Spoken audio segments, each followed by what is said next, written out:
बिस्मिल्लाहिर्रहमानिर्रहीम। अस्सलाम वालेकुम। उम्मीद है आप ठीक होंगे, खैरियत से होंगे। तैयब बलोच आपकी खिदमत में फिर से हाज़िर है। जी आज जो है फैज़ाबाद धरना नज़रसानी केस की समाअत जो है वो चीफ़ जस्टिस काजी फैज़ ईसा की सरबराही में सुप्रीम कोर्ट के 3 रुकनी बेंच ने की। और आज जो है वो एक यूँ समझे कि अनहोनी हुई। अनहोनी क्या हुई कि वही जिन्होंने फैज़ाबाद धरने से मुतल्लिक़ नज़रसानी दरख्वास्तें दायर की थी और ये कहा था जी इस फ़ैसले में जो है वो गलतियाँ हैं, कोताहियाँ हैं, सुप्रीम कोर्ट नज़रसानी करे, ये फ़ैसला दुरुस्त नहीं है, आइन और कानून के मुताबिक फ़ैसला नहीं है, बलबला बहुत सारे मौक़िफ़ इख्तियार किए गए थे। वो तमाम के तमाम तकरीबन तमाम फ़रीक़ैन ने जो है आज कहा कि जी हम अपनी दरख्वास्तें विदड्रा करते हैं, जिसमें तहरीक इंसाफ भी है, वफाकी हुकूमत भी है, वज़ारत दिफ़ा भी थी, IB भी, पैमरा भी, इलेक्शन कमीशन भी, और जो इंडिविजुअल दरख्वास्त गुज़ार थे उनकी जानिब से भी यही मुद्दा इख्तियार किया गया कि हम अपनी दरख्वास्तें जो हैं वो वापस लेते हैं। तो ये एक अनहोनी हुई है कि हमने पहली दफ़ा ऐसा देखा कि सुप्रीम कोर्ट की, वैसे अदालती नज़ीर में हमें ऐसी मिसाल भी बहुत कम ही मिलती है कि एक ऐसा केस जिसमें मुतअद्दिद इदारे, हुकूमतें फ़रीक हों, सियासी पार्टियाँ फ़रीक हों, और फिर जब फ़ैसला आ जाए और फ़ैसले के बाद नज़रसानी का मामला आए तो नज़रसानी में वो कहें कि जी हम दरख्वास्तें ही वापस लेते हैं। ये मामला तकरीबन 4 साढ़े 4 साल से ज़ेर अल्तवा था। नज़रसानी की दरख्वास्तें दायर की गई थी। जब जस्टिस काजी फैज़ ईसा ने फैज़ाबाद धरने का फ़ैसला दिया तो उसमें जो जो ऑब्ज़रवेशन थी और जिन इदारों के बारे में ऑब्ज़रवेशन थी उन्होंने कहा जी फ़ैसला दुरुस्त नहीं है और फ़ैसले पर नज़रसानी की जाए। तो इसी हवाले से आज यानी कि पहली समाअत जो है नज़रसानी की ये हुई। तो जो ही समाअत शुरू हुई तो मुतअद्दिद फ़रीक़ैन आते रहे, उनके वकला आते रहे और बार बार अदालत से यही इस्तदा करते रहे कि हम अपनी दरख्वास्तें जो हैं वो वापस लेते हैं। जिस पर जस्टिस अत्तर मिनल्लाह ने इस पूरी कैफियत के ऊपर बड़ी एक अहम बात की। उन्होंने कहा कि इसका मतलब है कि आप सब ने जो है वो फ़ैसले को तस्लीम कर लिया है, फ़ैसला आइन और कानून के मुताबिक था। तो चीफ़ जस्टिस काजी फैज़ ईसा ने कहा कि अगर आप अब दरख्वास्तें वापस ले रहे हैं तो पहले आप बताएं कि आपके ऊपर कोई दबाव तो नहीं है। तो उन्होंने कहा कोई दबाव नहीं है। इस सवाल से तहरीक इंसाफ के वकील से भी यही पूछा सर, उन्होंने कहा हमें किसी से कोई दबाव नहीं है। तो उन्होंने कहा अगर आप पर कोई दबाव नहीं है अब तो इसका मतलब है कि फिर फ़ैसला दुरुस्त था। जब फ़ैसला दुरुस्त था तो फिर नज़रसानी दरख्वास्तें दायर क्यों की गई थी? इसका मतलब है फिर उस वक्त आप पर कोई दबाव होगा। आपको सच बताना चाहिए, आप हमें बताएं कि क्या दबाव था, क्या कहीं ऊपर से आपको कहा गया था? और इस हवाले से तो जो है वो पैमरा के जो वकील हैं उसको तो मुखातिब करके चीफ़ जस्टिस ने कहा भी सही कि आपने जो नज़रसानी दरख्वास्त दायर की है ये आपके बोर्ड का फ़ैसला था या फिर ऊपर से था? तो उन्होंने कहा ये पाकिस्तान में तो यही चलता है कि कुछ भी हो तो कहते हैं जी ऊपर से हुक्म आया है तो आपने ये करना है। तो आप बताएं कि ऐसा है? चीफ़ जस्टिस ने कहा कि हमारे यहाँ पाकिस्तान में एक ट्रेंड है कि जी मट्टी पाओ, बड़े बड़े वाक़यात हो जाते हैं तो कहा जाता है जी मट्टी पाओ। सानिया 12 मई हुआ, 55 वकला जो हैं शहरी जो हैं वो मारे गए और कह दिया जाए कि मट्टी पाओ। तो उन्होंने कहा कि ये कौमें जो है ना वो ख़ुद एहतसाबी से आगे बढ़ती हैं और वो कौमें जो हैं अपने कथारसिस करती हैं और अपनी गलतियों से को सीखती हैं, गलतियों को सुधारती हैं तो ही ज़िंदा कौमें आगे बढ़ती हैं। लेकिन उनका पाकिस्तान में ये ट्रेंड ही टोटल डिफरेंट है। मट्टी पाओ, गलतियों से सीखना नहीं है। गलतियां तो बल्कि यहाँ पे तस्लीम ही नहीं की जाती, मानी नहीं जाती कि हमने कोई गलती की है। तो उन्होंने कहा हम खुद से यहाँ से अपने आप से शुरू करते हैं कि हमने जो गलतियाँ की हैं उसकी तस्हीह करते हैं। तो आप भी जो है इस हवाले से अपनी तस्हीह करें।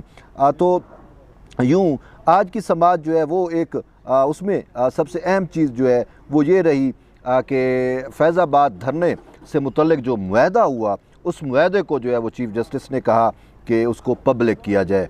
तो इस हवाले से उन्होंने पूछा भी सही कि अटार्नी जनरल से क्या कोई मुआहदा हुआ था? उन्होंने कहा मुआहदा हुआ था। तो उन्होंने कहा मुआहदा हुआ तो उस पर दस्तखत, उन्होंने कहा दस्तखत भी हुए थे। तो उन्होंने कहा वो मुआहदा किधर है, क्या वो पब्लिक हुआ है, क्या रिकॉर्ड का हिस्सा बना है? तो उन्होंने कहा रिकॉर्ड का हिस्सा नहीं बना। तो फिर आप इसको रिकॉर्ड का हिस्सा बनाएं। अब ये अहम चीज़ है क्योंकि फैज़ाबाद धरना केस में अगर नज़रसानी दरख्वास्तें वापस होती हैं, अगरचे चीफ़ जस्टिस ने फिर भी सबको एक मौका दिया है कि आप रिटर्न अपनी चीज़ें हमें बता दें और फिर कल को ये ना कहा जाए या टीवी चैनल्स पे बैठ के तबसरे ना झाड़े जाएं जी हम तो बहुत कुछ करना चाहते थे, अगर हमें सुन लिया जाता तो हम ये कहते, हम वो कहते। तो उन्होंने कहा यहाँ पे तो सारे दरख्वास्तें जो हैं वापस ले रहे हैं और फिर यही है कि हम इसको अलग एक और अलग मौका देते हैं कि वो जिन्होंने जो कुछ भी कहना है वो तहरीरी तौर पे हमें बता दें। तो यूँ समाज जो है वो 27 यानी कि 2 नवंबर तक जो है मुलतवी की गई है और 27 अक्टूबर तक तमाम फ़रीक़ैन को ये हुक्म दिया गया है कि वो अपनी मरूज़ात वापस लेनी है तो तहरीरी तौर पर बता दें और सारा कुछ जो है वो अपनी रिटर्न चीज़ें मरूज़ात में दे दें ताकि फिर केस को जो है वो आगे बढ़ें। और चीफ़ जस्टिस ने कहा कि मासिवा चंद के बाकी सब जो है अपनी दरख्वास्तें जो हैं वापस लेने पर तुले हुए हैं या वापस लेना चाह रहे हैं। तो चीफ़ जस्टिस ने कहा कि ये अब जो है भूल जाएँ कि कोई जो है अदालत को अपने मकासद के लिए जो है वो इस्तेमाल करेगा या ना। उन्होंने कहा अब हम ऐसा नहीं होने देंगे।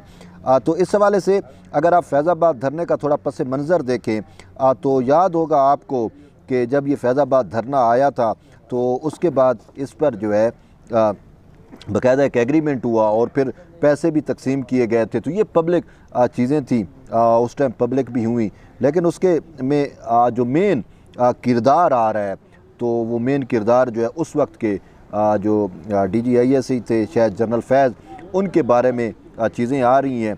अब मुझे तो यही लगता है कि मुआहदा उन्हीं के ज़रिए ही हुआ था।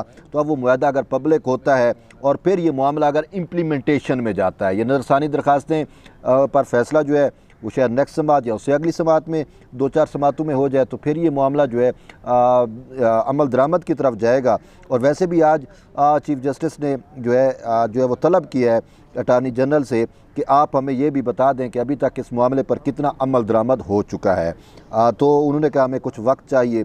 तो अब अमल दरामद जब होगा तो लामहला जो शिकंजा है वो हमें यही नज़र आ रहा है कि वो जनरल फैज़ की तरफ जा रहा है, क्योंकि जनरल फैज़ ही ने उस टाइम ये सारा कुछ किया था।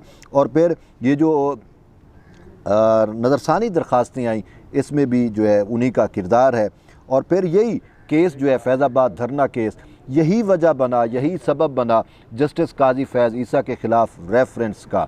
उनके ख़िलाफ़ जो रेफरेंस बना वो भी यही हुआ था और उस वक्त के जनरल फैज़ ने जो है वो इस पूरे मामले को पर्सनल अपनी ज़ात पर लिया था। तो अब वही जनरल फैज़ जो है हमें इस मामले पे शिकंजे में नज़र आ रहे हैं कि शायद उनके ख़िलाफ़ शिकंजा जो है वो मज़ीद टाइट हो, क्योंकि इदारों ने तो हैंड खड़े कर दिए हैं, उन्होंने अपनी दरख्वास्तें भी वापस ले ली हैं। तो जब दरख्वास्तें वापस हैं तो इम्प्लीमेंटेशन होती है, इम्प्लीमेंटेशन के साथ साथ फिर वो जो मुआहदा हो वो अगर पब्लिक का रिकॉर्ड का हिस्सा बनता है तो चीज़ें हमें सारी की सारी उस सिमत जो है वो जाती हुई नज़र आती हैं। और इस हवाले से सबसे अहम चीज़ जो है वो तहरीक इंसाफ और MQM दोनों इसमें जो है वो फरीक बनी नज़रसानी में। और वजह ये थी कि चीफ़ जस्टिस काजी फैज़ ईसा की जो ऑब्ज़रवेशंस थी उस फैसले के अंदर तहरीक इंसाफ और वो पैट का जो धरना था वो भी आपके सामने है। और फिर आज तो चीफ़ जस्टिस ने कहा भी सही कि वो एक शख्स जो है वो कनाडा से आया था जमहूरियत पाकिस्तान में लाने के लिए, वो किधर है।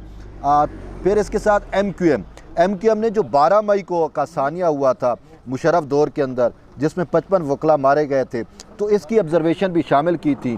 तो फिर तहरीक इंसाफ जब हुकूमत में आई तो MQM उसकी इत्तेहादी बनी और MQM के वज़ीर कानून बन गए इत्तेहादी हुकूमत में। तो फ़रोग नसीब ने मिल के इमरान ख़ान के साथ फिर ये पूरा फैज़ाबाद धरने के पस मंज़र में उन्होंने जस्टिस काजी फैज़ ईसा के ख़िलाफ़ रेफरेंस भी दायर किया। और फिर आपने देखा कि किस तरीके से जस्टिस काजी फैज़ ईसा जो है वो सुरखरू हुए। और ये बात वाकई दुरुस्त है कि जैसे कहा जाता है ना कि बसा औक़ात कुदरत भी जो है वो पापड़ बेलती है। और हमने इस जस्टिस काजी फैज़ ईसा के पूरे मामले में हमने देखा कि कुदरत ने पापड़ बेले। अब कोई किसी के वहमो गुमान में भी नहीं था कि वो लोग जो काजी फैज़ ईसा को सुप्रीम कोर्ट से निकालना चाहते हैं वो ख़ुद ही हुकूमत से निकल जाएंगे। और हुआ भी ऐसे कि जिन्होंने रेफरेंस दायर किए थे आज वो कहाँ पे हैं, जनरल फैज़ कहाँ पे है, वो रेफरेंस की मंजूरी देने वाला है वो कहाँ पे है। तो कुदरत ने, ये मैं नहीं कहता कि किसी की एफ़र्ट्स हैं या किसी, ठीक है वसीले ज़रिए सब बनते हैं, लेकिन हकीकत यही है कि कुदरत ने शायद तयन कर लिया था और कि काजी फैज़ ईसा को जो है वो इस मनसब पे बिठाना है। तो फिर सारे की सारी चीज़ें जिस तरीके से टर्न हुई और हमारे भी आपके भी किसी भी के वहमो गुमान में नहीं था कि जिस तरीके से PTI की हुकूमत का ख़ात्मा हुआ और वो लोग जो इस मामले पे जो है वो काजी फैज़ ईसा को हटाना चाहते थे उनके साथ क्या कुछ हुआ, तो वो सारी चीज़ें आपके सामने आ चुकी हैं। तो कुदरत ने पापड़ भी बेले और फिर वही चीफ़ जस्टिस काजी फैज़ ईसा जो है उन्होंने हलफ भी लिया, वो चीफ़ जस्टिस भी बने और वही केस जो केस उनकी वजह बना था उनको सुप्रीम कोर्ट से 12 पत्थर बाहर करने के लिए, वही केस दोबारा समाअत के लिए भी नज़रसानी मामले पे समाअत के लिए भी मुकर्रर हुआ। और वही इदारे जो कह रहे थे कि हमें ये फ़ैसला मंजूर नहीं है, इस फ़ैसले में फ़लाँ चीज़ दी है, फ़लाँ, आज उन्होंने ख़ुद सुप्रीम कोर्ट में तस्लीम किया और कहा कि वो फ़ैसला दुरुस्त था, जिस वजह से काजी फैज़ ईसा ने उनको ये कहा कि अगर फ़ैसला दुरुस्त था तो फिर आपको सच बोलना चाहिए कि आपने किसके दबाव में आकर, किसके प्रेशर में आकर जो है ये नज़रसानी दरख्वास्तें दायर की थी। तो बहरहाल अब ये मामला जो है 2 नवंबर तक चला गया है। तो मेन चीज़ यही है कि इसमें जो मेन कल्प्रेट थे वो सारे अभी बेनकाब होंगे, नज़र तो यही आ रहा है। तो बहरहाल अब ये मामला जिस सिमत जाएगा हम आपको मज़ीद आगाह करेंगे। उस वक्त तक आप जुड़े रहिए तैयब बलोच के साथ। मिलते हैं एक नई वीडियो में, तब तक के लिए इजाज़त दें। अल्लाह हाफ़िज़।